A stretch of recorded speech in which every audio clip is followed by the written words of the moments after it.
Thomas had always been a light sleeper, but these days sleep came even harder. At 68 years old, he'd lie awake some nights just listening to the old house settle around him.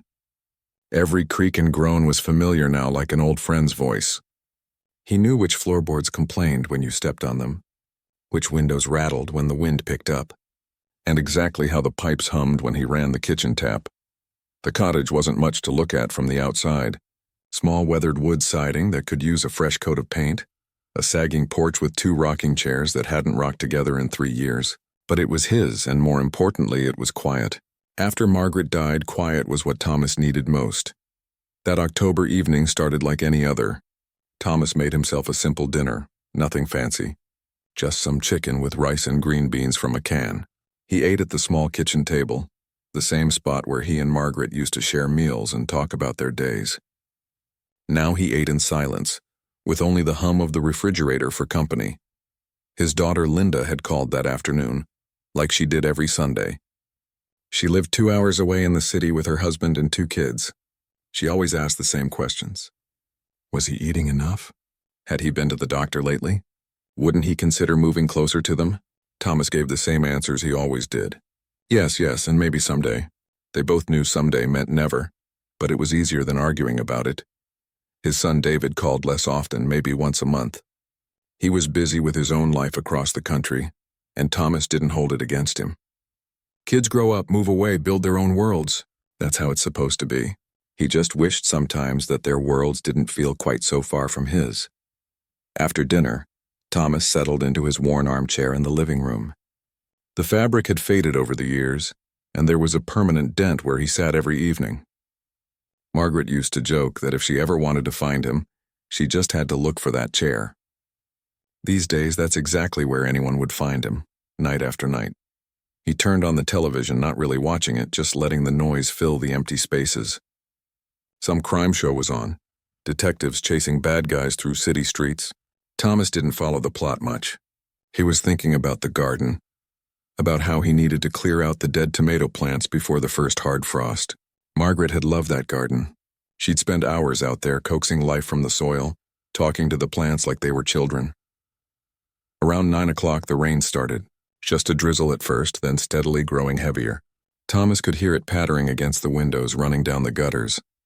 It was the kind of rain that made you grateful to be inside, warm and dry. The kind of night where the world felt very small, shrunk down to just your 4 walls and whatever thoughts kept you company. The cottage sat at the end of Miller Road, about a quarter mile past where the streetlights ended. When Thomas and Margaret first bought the place 40 years ago, they'd loved the privacy. Now Thomas sometimes wondered if they'd been too successful in finding isolation. His nearest neighbor, old Mrs. Patterson, lived far enough away that he could go days without seeing another soul if he wanted to. Most nights, that's exactly what he wanted. By 10:30, Thomas's eyelids were getting heavy. The television droned on, but he'd stopped pretending to watch it an hour ago. He thought about Margaret like he did most evenings. Not the painful memories of those last months in the hospital, but the good times. Her laugh, the way she hummed while doing dishes, how she'd reach for his hand without thinking whenever they walked together. 3 years had passed since she'd been gone, but the grief still snuck up on him at odd moments. He'd be making coffee and suddenly remember how she took hers, 2 sugars and a splash of cream. Or he'd see something funny on TV and turn to share the joke before remembering she wasn't there. The rain was really coming down now, drumming hard against the roof. Thunder rumbled in the distance, low and threatening. Thomas checked the clock on the mantel. 11:15. Time to call it a night. He pushed himself up from the chair with a small grunt. Getting old wasn't for the weak, that's for sure. His knees ached a bit. His back was stiff from sitting too long. He made his way to the bathroom, brushed his teeth, took his evening pills. The same routine every single night. Back in the bedroom, he changed into his pajamas and pulled back the covers. Margaret's side of the bed was still empty, still made up neat and untouched. Thomas slept on his side in his spot, like somehow keeping her side ready meant she might come back. He knew it was foolish, but habits are hard to break. He was just about to turn off the bedside lamp when he heard it. 3 knocks. Clear and deliberate even over the sound of the rain. Knock, knock, knock. Thomas froze. His hand hovered over the lamp switch. For a moment he thought maybe he'd imagined it. Who would be knocking on his door at this hour? In this weather? On this road where nobody ever came? Then he heard it again. Knock, knock, knock. His heart started beating faster. Thomas wasn't a fearful man by nature, but he wasn't stupid either. You don't open your door at midnight to strangers, especially when you live alone at the end of a dark road. He thought about calling the police, but what would he say? Someone knocked on my door? He sat on the edge of the bed, listening. The rain pounded. Thunder rolled closer now, and then, a third time. Knock, knock, knock. Whoever was out there wasn't going away. Thomas stood up slowly and walked toward the front of the house. He moved quietly, though he wasn't sure why. If someone was at his door, they already knew he was home. The lights were on. His car was in the driveway. The living room felt different in the lamplight, shadows stretching across the walls. Thomas approached the front door like it might bite him. His hand shook slightly as he reached for the deadbolt. Before unlocking it, he leaned close to the peephole. What he saw made him catch his breath. A young woman stood on his porch, completely soaked through. Her dark hair was plastered to her face, her clothes dripping. She had her arms wrapped around herself, shivering in the cold rain. She looked young, maybe 25 or 30, though it was hard to tell in the dim porch light. She wasn't holding a weapon. She didn't look dangerous. She just looked desperate and cold and very, very alone. Thomas's mind raced.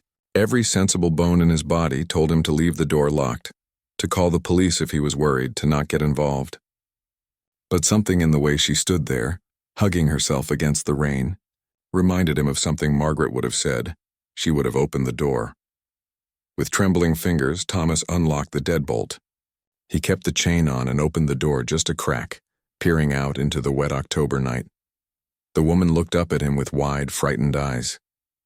When she spoke, her voice shook from cold or fear or both. "Please," she said, "I need help." Thomas stared at the young woman through the crack in the door, his mind spinning. Every news story he'd ever heard about scams and home invasions flashed through his head. But looking at her standing there in the pouring rain, shaking from the cold, he couldn't see any threat. "Just someone in trouble.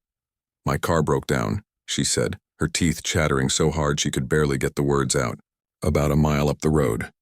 My phone's dead. I've been walking for 20 minutes and yours was the first house with lights on." Thomas hesitated. The sensible thing would be to offer to call someone for her, maybe 808 or the police, and keep the door locked while he did it. But the rain was coming down in sheets now, and the temperature had dropped. He could see her breath in the air. "Just a minute," he said, closing the door. He unhooked the chain and opened the door wider. "Come in. You'll catch your death out there." The woman stepped inside quickly, bringing a gust of cold, wet air with her.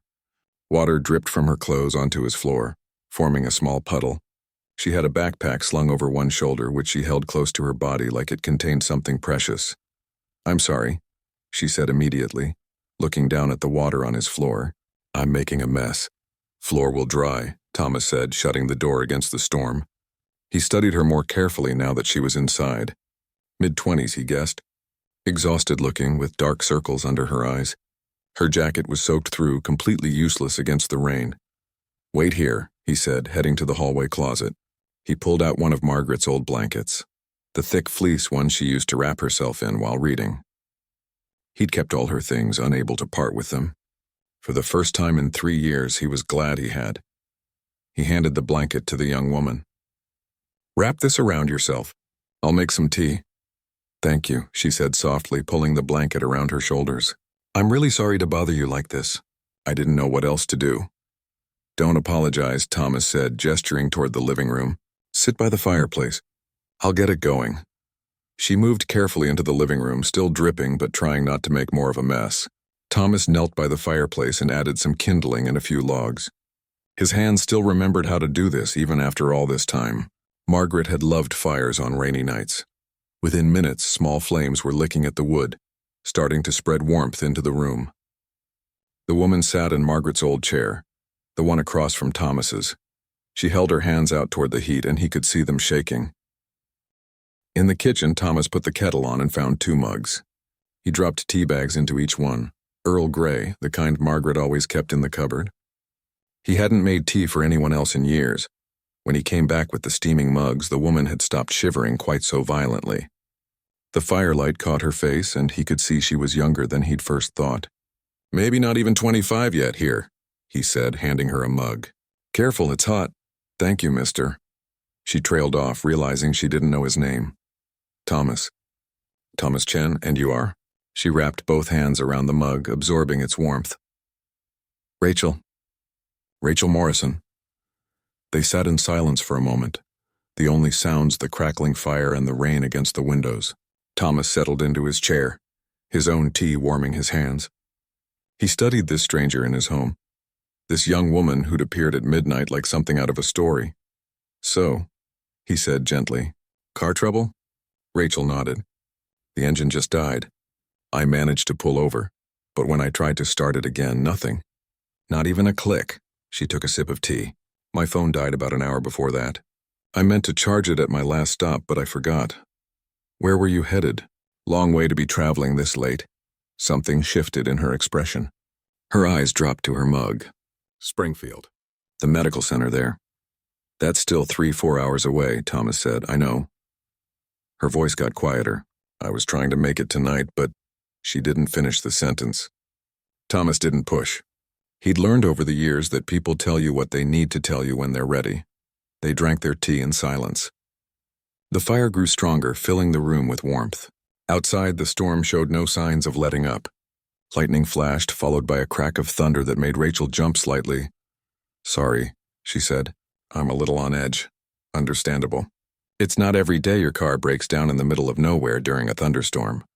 A small smile crossed her face, the first he'd seen. "When you put it like that, I'm handling it pretty well." Thomas found himself smiling back. "I'd say so." Rachel set her empty mug on the small table beside the chair. She still had the backpack in her lap, one hand resting on it protectively. Thomas noticed but didn't comment. "I should call a tow truck," she said. "If I could use your phone?" "Of course. But I'll tell you right now, you won't get anyone out here tonight. Not in this storm. And even if you did, where would they tow it? Nearest mechanic is in town, and he won't open until 8 in the morning." Rachel's shoulders slumped. "Right, of course." "You're welcome to stay here until morning," Thomas said, the words coming out before he'd fully thought them through. "I've got a spare room. It's not much, but it's dry and warm." She looked up at him, surprised. "I couldn't. You've already done too much." "Nonsense. What else are you going to do? Walk back out in that?" He gestured toward the window where rain lashed against the glass. "Besides, I'm an old man living alone. Company's not the worst thing in the world." Rachel bit her lip, clearly torn. "Are you sure?" "I'm a complete stranger." "So was everyone before you met them," Thomas said. "Look, I've got nothing to steal except an old TV and some outdated furniture. And you don't strike me as the dangerous type." "I'm not," she said quickly. "I promise. I just need to get to Springfield. Then you'll get there in the morning. Car fixed or not, we'll figure it out." She studied his face for a long moment, as if trying to decide if she could trust him. Finally, she nodded. "Okay, thank you. Really, I can't tell you how much this means." "Don't mention it." Thomas stood up, his knees protesting slightly. "Let me show you the room. And I'll find you some dry clothes. My daughter left some things here last time she visited." He led Rachel down the short hallway to the spare bedroom. It was small and simply furnished with a single bed, a dresser, and a nightstand. The walls were bare except for one framed photo of Thomas and Margaret from their wedding day. "Bathrooms across the hall," Thomas said. "Towels are in the cabinet. I'll get those clothes." He rummaged through the closet where Linda kept a few things for her occasional visits. He found sweatpants and a warm sweater, brought them to Rachel. "These should fit well enough," he said. "Get some rest. We'll deal with everything in the morning." "Thank you, Thomas," Rachel said, and there was something in her voice beyond simple gratitude. Relief, maybe, or something deeper that he couldn't quite place. Back in his own room, Thomas lay in bed listening to the storm. He heard the shower run across the hall, heard Rachel move around in the guest room, settling in for the night. The house felt different with someone else in it. Less empty, less quiet. He thought about Margaret and what she would say about him inviting a stranger to stay the night. She'd probably laugh and say he was finally learning to be less of a hermit, or maybe she'd scold him for being reckless. But deep down he knew she would have done the same thing. As he drifted off to sleep, Thomas had no idea that opening his door tonight would change everything. That Rachel Morrison wasn't just a stranger with car trouble, that her story was deeper and more painful than he could imagine, and that somehow helping her would end up saving him too. All he knew right then was that for the first time in 3 years, his house didn't feel quite so lonely. The storm raged on outside, but inside, two strangers had found unexpected shelter in each other's kindness. Morning came slowly, gray light filtering through the curtains. Thomas woke to the smell of coffee, which confused him for a moment. He hadn't made coffee yet. Then he remembered. Rachel. He found her in the kitchen, standing by the coffee pot she'd somehow figured out how to use. She'd changed back into her own clothes, which had dried overnight by the fire. Her hair was pulled back in a ponytail, and she looked younger in the morning light. Also more tired, if that was possible. "I hope you don't mind," she said when she saw him. "I found the coffee and filters. Thought I'd make myself useful." "Mind? I haven't woken up to fresh coffee in 3 years." Thomas accepted the mug she handed him. "You sleep okay?" "Better than I have in weeks, honestly." She poured her own coffee and leaned against the counter. The storm kept up most of the night. Always does this time of year. Thomas sat at the kitchen table. "I called Pete's garage when I got up. He can send a tow truck out this morning, have a look at your car." Rachel's face fell slightly. "How much do you think that'll cost?" "Tow's probably $50. Whatever's wrong with the car, that depends. Could be simple, could be complicated." She stared into her coffee mug and Thomas saw her jaw tighten. "Right." They drank their coffee in silence for a while. Outside, the morning was damp and cool, puddles everywhere from the storm. Everything looked washed clean. "Rachel," Thomas said carefully, "you mentioned you were heading to Springfield Medical Center. If you don't mind me asking, is someone there sick?" Her fingers tightened around the mug. For a moment he thought she wouldn't answer. Then she took a deep breath. "My mom," she said quietly. "She's in hospice care there." Thomas felt his chest tighten. He knew about hospice. About those final days when all you could do was say goodbye. "I'm sorry. I haven't seen her in 5 years." Rachel's voice cracked slightly. "We had this huge fight about my life choices, the guy I was dating, everything. I was young and stupid and angry, and I said terrible things. She said some things too. And then I just left, moved away. We texted occasionally, surface stuff, but we never really talked again." She set down her coffee mug and wrapped her arms around herself. 3 days ago, my brother called. Said Mom didn't have much time left, that I should come if I wanted to see her. If she'd even want to see me? "Of course she wants to see you," Thomas said gently. "You're her daughter. You don't know that. 5 years is a long time. And the things I said," Rachel shook her head. "I've replayed that fight in my head 1,000 times. All the ways I could have handled it better. But you can't take back words once they're out there." Thomas thought about Margaret. About all the times he'd been too busy with work to really listen to her. About the conversations they never had because he assumed they'd always have more time. "No," he agreed. "You can't, but you can say new ones." Rachel looked at him, her eyes red. "What if it's too late? What if she's already gone, or what if she doesn't want to forgive me? Then at least you tried. At least you made the drive." Thomas leaned forward. "The not trying, that's what haunts you." "Believe me." Something in his voice made Rachel study his face more carefully. "You sound like you're speaking from experience." Thomas ran his hand over his face. He hadn't talked about this with anyone, not even his kids. But sitting here with this young woman who was breaking apart with regret, the words came easier. "My wife Margaret died 3 years ago. Cancer. We had 6 months from diagnosis to the end." He stared at his coffee. "I thought I was being strong, staying positive, not dwelling on it.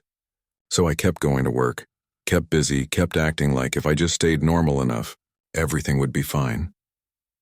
"But it wasn't fine," Rachel said softly. "No. And by the time I realized I should be spending every minute with her, really talking to her, telling her everything I felt, she was too weak for long conversations, too tired. We had moments, sure, but not the time we should have had." His voice roughened. "I was so busy trying not to drown in the grief that was coming, that I forgot to swim in the love that was still there." Rachel's eyes filled with tears. "I'm so sorry. Me too." Thomas cleared his throat. "Point is, you've got a chance that I didn't have. You can still have that conversation. You can still say you're sorry and tell her you love her and hear her voice. Don't waste it because you're scared." They sat in silence for a while. Outside, a bird sang somewhere, cheerful and oblivious to human heartbreak. "The problem is, Rachel finally said. Even if I wanted to keep going, I don't think I can. My car's broken. I'm nearly out of money and I lost my job 2 weeks ago. I've been running on fumes in every possible way. She pulled her backpack toward her, the one she'd been so protective of the night before. This is everything I own right now. Some clothes, my laptop, about $80 in cash. I've been staying on friends' couches trying to figure out what to do next. When Danny called about Mom, I just threw everything in the car and started driving without thinking it through. Danny's your brother? Yeah, he's been there with her the whole time. He's the good kid who stayed close, who didn't run away when things got hard. She laughed bitterly. Meanwhile, I was 2 states away, pretending my family didn't exist because facing them meant facing my mistakes. Thomas stood up and walked to the window. The morning sun was trying to break through the clouds. In the distance, he could see his garden, the dead tomato plants he still hadn't cleared away. How far is Springfield from here? He asked. About 3.5 hours. 4 with traffic. Thomas turned to face her. What if I drove you? Rachel's head snapped up. What?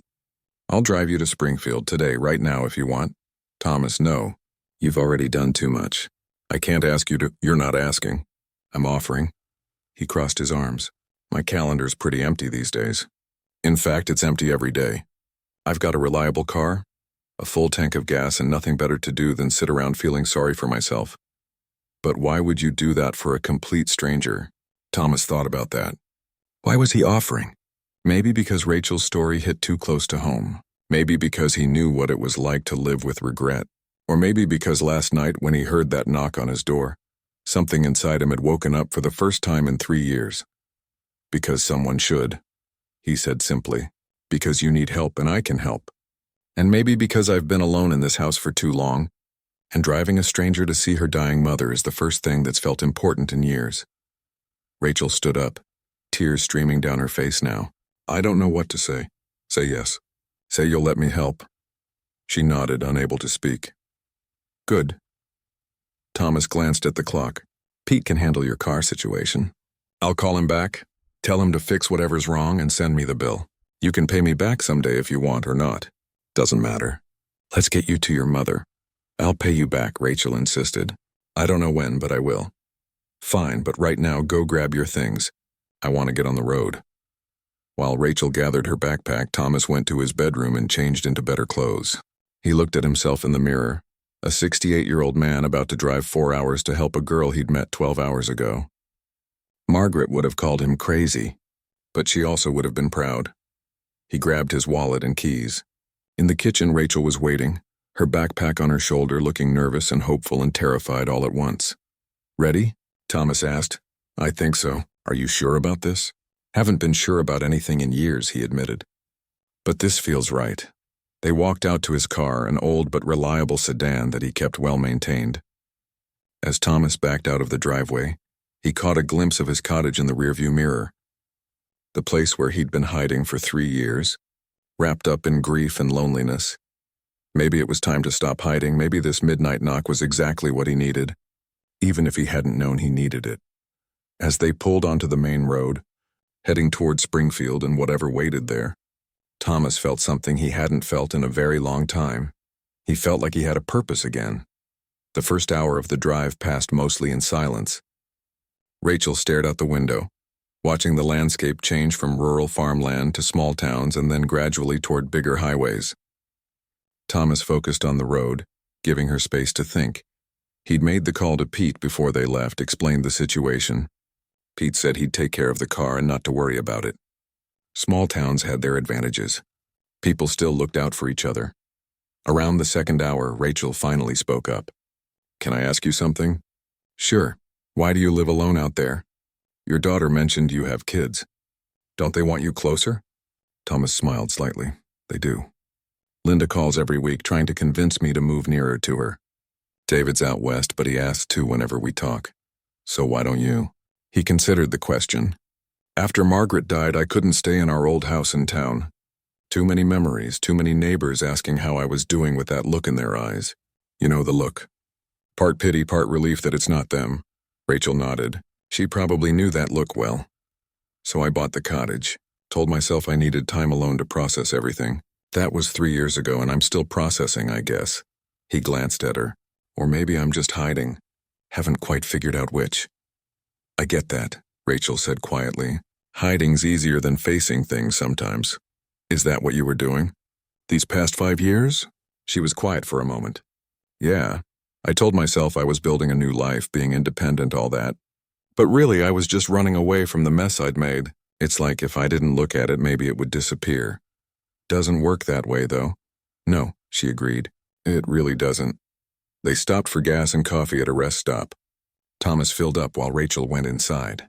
When she came back, she was carrying 2 sandwiches and a bag of chips. Lunch, she announced. My treat. It's the least I can do.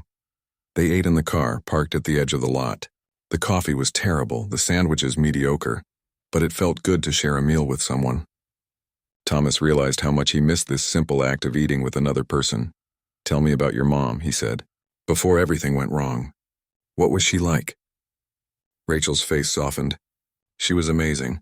Still is, I guess. Strong, you know. Raised Danny and me mostly on her own after Dad left. Worked 2 jobs to keep us fed and in decent schools. She never complained, never made us feel like we were a burden. Sounds like a good woman. The best. Rachel smiled, though her eyes were sad. She taught me to bake. We'd spend Sunday afternoons in the kitchen, making cookies or pies or whatever. She said baking was like therapy, that you couldn't think about your problems while you were measuring and mixing. Was she right? Usually. I still bake when I'm stressed. Or I did when I had a kitchen to bake in. She wadded up her sandwich wrapper. That's what makes the fight so stupid. She didn't even dislike Brandon that much. She just saw things I couldn't see, that he was controlling, that he was isolating me from my family and friends. But you couldn't hear it at the time. I was 22 and convinced I knew everything. When she said I was making a mistake, I took it as her trying to control my life. We both said horrible things. I told her she was jealous that I'd found someone, that she was alone and bitter and wanted me to be miserable too. Rachel's voice broke. I can't believe I said that to her. Thomas reached over and squeezed her hand briefly. We all say things we regret. The question is what you do about it. Brandon and I broke up 6 months later. She was right about everything. But I was too proud to admit it, too embarrassed to go back and apologize.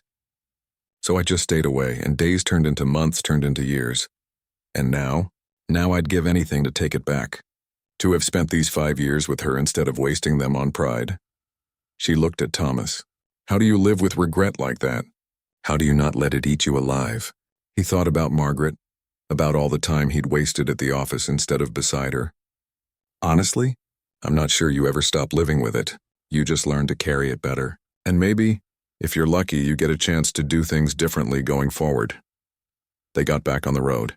The highway stretched ahead of them, cars and trucks flowing past in both directions. Thomas had the cruise control set. His hands relaxed on the wheel. He felt more awake than he had in months, more present. Rachel pulled out her phone, which she'd charged in the car. She stared at it for a long moment, then typed out a message. Texting Danny, she explained, letting him know I'm coming, that I'll be there in about an hour and a half.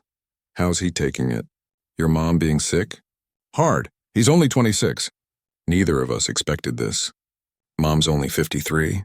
You think you have all the time in the world and then... She didn't finish the sentence. Thomas understood. Time was the cruelest trick life played on you. You assumed it would always be there, endless and forgiving, until suddenly it wasn't. As they drove through a larger town, Rachel pointed out the window.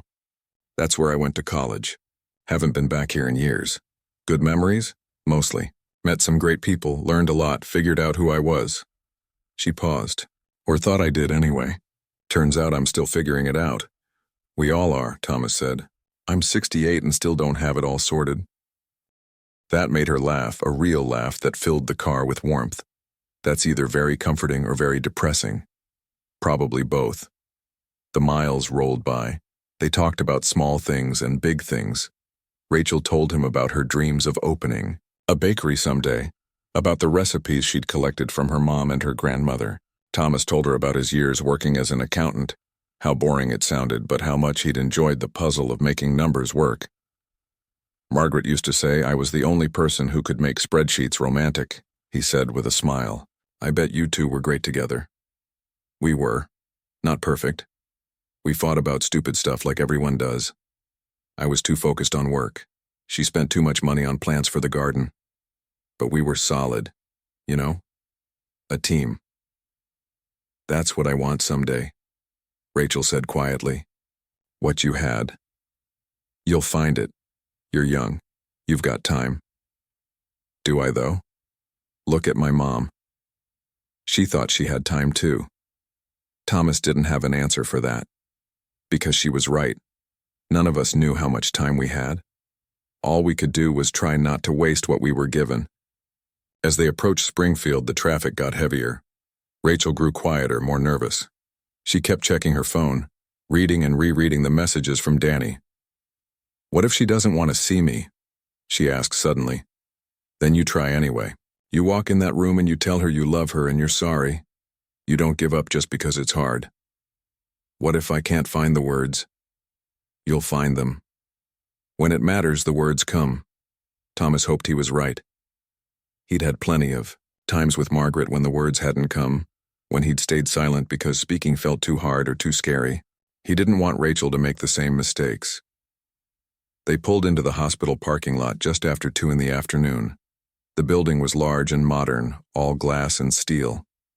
Rachel sat frozen in the passenger seat, staring at the entrance. I don't know if I can do this, she whispered. Yes, you can. I drove 4 hours. You're not backing out now. She looked at him, her eyes wide with fear. Will you come with me? Just to the waiting room? I don't think I can walk in there alone. Thomas had planned to wait in the car, give her privacy for this reunion. But looking at her terrified face, he couldn't say no. Of course, he said. Let's go. They walked across the parking lot together, an old man and a young woman who'd been strangers 24 hours ago. The automatic doors opened, and they stepped into the cool, antiseptic air of the hospital. Rachel approached the information desk with shaking hands. The volunteer gave them directions to the hospice wing on the 4th floor. They took the elevator in silence, both lost in their own thoughts. When the doors opened on the 4th floor, Rachel stopped moving. Thomas could see her breathing getting faster, panic setting in. Hey, he said gently. Look at me. She turned toward him, tears already forming. You can do this. Whatever happens in there, it's better than not trying. Your mom needs to see you and you need to see her. Everything else you'll figure out. Rachel nodded, wiping her eyes. Okay. I'll be right here in the waiting room. Take all the time you need. She took a deep breath, squared her shoulders, and walked down the hallway toward her mother's room. Thomas watched her go, this brave young woman who'd knocked on his door in the middle of a storm and somehow changed everything. He settled into an uncomfortable chair in the waiting room, prepared to wait as long as it took, and he hoped with everything in him that he'd gotten her here in time. Thomas sat in the waiting room for what felt like forever but was probably only 20 minutes. He watched families come and go, saw the exhaustion in their faces, the weight of watching someone they loved slip away. He'd sat in rooms like this before with Margaret. He knew that particular kind of heartbreak. Finally, a young man emerged from the hallway. He had Rachel's dark hair and similar features. Had to be Danny. He spotted Thomas and walked over. Are you Thomas? He asked. Thomas stood up. I am. Danny stuck out his hand. Rachel texted me about you. Thank you for bringing her. I don't know what you did or why you helped, but thank you. They shook hands. Danny looked worn out, like he'd been carrying the world on his shoulders. How's your mom? Thomas asked. Danny's face crumpled a little. Not great. She's been mostly unresponsive for the last 3 days. The doctor said it could be any time now.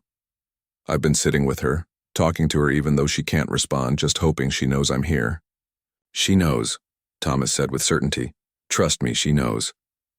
Rachel's in there now. I stepped out to give them privacy. Danny sat down heavily in one of the chairs. I can't believe she actually came. I wasn't sure she would. She was always going to come. She just needed a little push. They sat together in silence. Thomas didn't know what to say to comfort this young man who was about to lose his mother. There weren't words for that kind of pain. After another 40 minutes, Rachel appeared in the hallway. Her face was red and blotchy from crying, but there was something different about her expression. Something lighter. Thomas stood up as she approached. "How is she?" Rachel's voice was thick with emotion. "She woke up?" "Thomas, she actually woke up and talked to me." Danny jumped to his feet. "What? When?" "Just a few minutes ago. I was sitting there holding her hand, telling her I was sorry, that I loved her, that I'd been stupid and selfish. And then her eyes just opened." Rachel started crying again, happy tears this time. She looked right at me and said, "I knew you'd come." Danny grabbed his sister and pulled her into a hug. Both of them were crying now. Thomas felt his own eyes getting wet. "The nurse said it was remarkable," Rachel continued, "that Mom hasn't been conscious in days, hasn't spoken at all. But somehow she rallied. We talked for almost 15 minutes before she got tired again." "What did you talk about?" Danny asked. "Everything. Nothing. I apologized for all of it, for walking away, for wasting 5 years. She said she forgave me the day I left, that she'd been waiting all this time for me to forgive myself." Rachel wiped her eyes. "She told me she loved me, that she was proud of me, that she never stopped being proud even when I thought she was disappointed." Thomas felt his chest tighten. He thought about Margaret, about the conversations they'd had in those final days, the forgiveness they'd given each other for small hurts and big misunderstandings. "She's sleeping now," Rachel said, "but she's peaceful, and she knows I'm here." Over the next few days, Thomas stayed in Springfield. He got a cheap motel room nearby and spent his days in that hospital waiting room while Rachel and Danny sat with their mother. He brought them coffee and sandwiches, reminded them to eat, sat with them when they needed company, and gave them space when they needed privacy. Rachel's mother, Patricia, had a few more moments of clarity over those days. Not many, but enough. Enough for her to see both her children together, to hold their hands, to tell them she loved them. Enough for the three of them to say the things that needed saying. Thomas watched this family heal in real time. Watched Rachel and Danny grow closer. Watched them share stories about their mom, laugh and cry together. He saw the way forgiveness worked, how it didn't erase the hurt but made it bearable. On the 5th day, Patricia passed away peacefully in her sleep. Both her children were there, one on each side of her bed, holding her hands. Thomas waited in the hallway while they said their final goodbyes.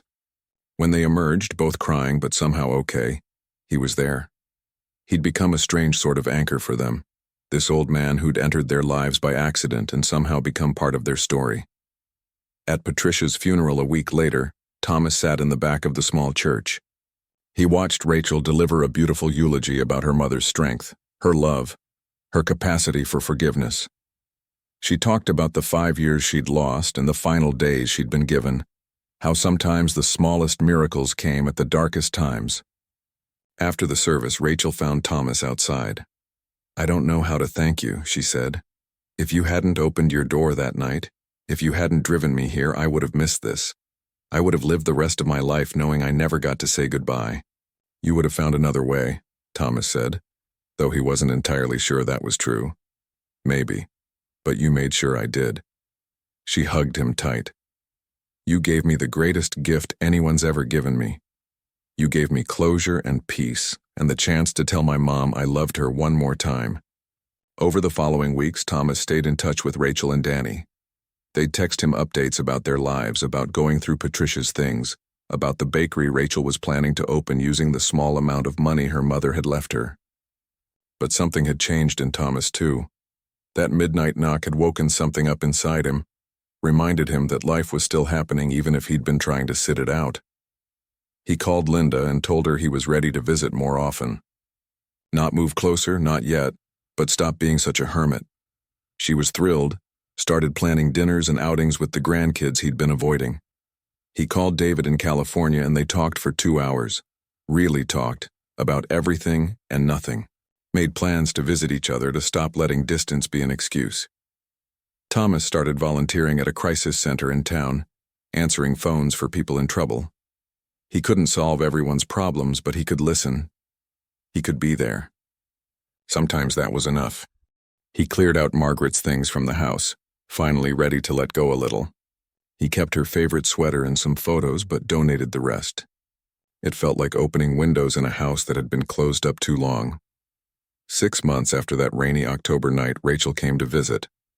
She'd gotten her car fixed, got a job at a bakery in her hometown while saving up to open her own place. She was doing okay. Not perfect, but okay. They sat on Thomas's porch in the rocking chairs that hadn't rocked together in 3 years. Rachel brought fresh cookies she'd baked, chocolate chip, her mom's recipe. "I've been thinking about that night," she said, munching on a cookie, "about all the things that had to go wrong for it to go right. My car breaking down exactly where it did, your lights being on, you actually answering the door." "Some people would call it coincidence," Thomas said. "Maybe. But I think it was more than that. I think we both needed saving that night, we just didn't know it." Thomas considered that. She was right, of course. He'd thought he was rescuing her from a storm, but really she'd rescued him from something worse. From loneliness and regret, from wasting whatever time he had left. "Your mom," he said. "Those last conversations you had with her. What was the most important thing she told you?" Rachel thought about it. "She said that love doesn't give up on us even when we give up on ourselves. That it waits for us to come home, however long that takes." Thomas felt tears prick his eyes. "That's beautiful." "She also said that sometimes strangers are just angels we haven't recognized yet." Rachel smiled at him. "I think she was talking about you." "I'm no angel," Thomas protested. "Maybe not. But you were mine that night." They rocked in their chairs, watching the sun set over Thomas's garden. He'd planted new tomatoes this spring, and they were starting to come in. The cycle continuing, life going on. Thomas thought about the knock he'd heard that midnight, how close he'd come to not answering it. How easy it would have been to stay safe behind his locked door, to let fear and caution keep him from helping. But he had answered. He'd let a stranger into his home and into his life, and in doing so he'd found his way back to living. Sometimes miracles don't look like what we expect. Sometimes they look like a soaking wet girl on your porch in the middle of a storm. Sometimes they look like a 4-hour drive to a hospital. Sometimes they look like having the courage to forgive or be forgiven. And sometimes, if you're really lucky, they look like finding out that the person you thought you were saving was actually saving you right back. Thomas reached over and took one of Rachel's cookies. It tasted like home, like love, like second chances. He took another bite and smiled. He'd answered a knock at midnight, and a miracle had walked in. But the real miracle wasn't what happened that night. It was what happened after. It was remembering that as long as you were still breathing, it wasn't too late to change, to connect, to matter. It wasn't too late to open your door, in whatever way that meant, and let life back in. And that, Thomas thought as he rocked in his chair beside this young woman who'd become like a daughter to him, was a miracle worth sharing. The sun dipped below the horizon, painting the sky in shades of orange and pink. Somewhere in the distance, a dog barked. A car drove past on the road, the first one in hours. Thomas's little cottage at the end of Miller Road didn't feel quite so isolated anymore. It felt like what it was, home. A home with an open door and a welcome mat, and the promise that whoever knocked, stranger or friend, would find kindness waiting on the other side. Because you never knew when a knock at midnight might change everything. You never knew when saying yes to helping. Someone might actually be saying yes to saving yourself, and you never knew how much light could come from opening a door in the dark.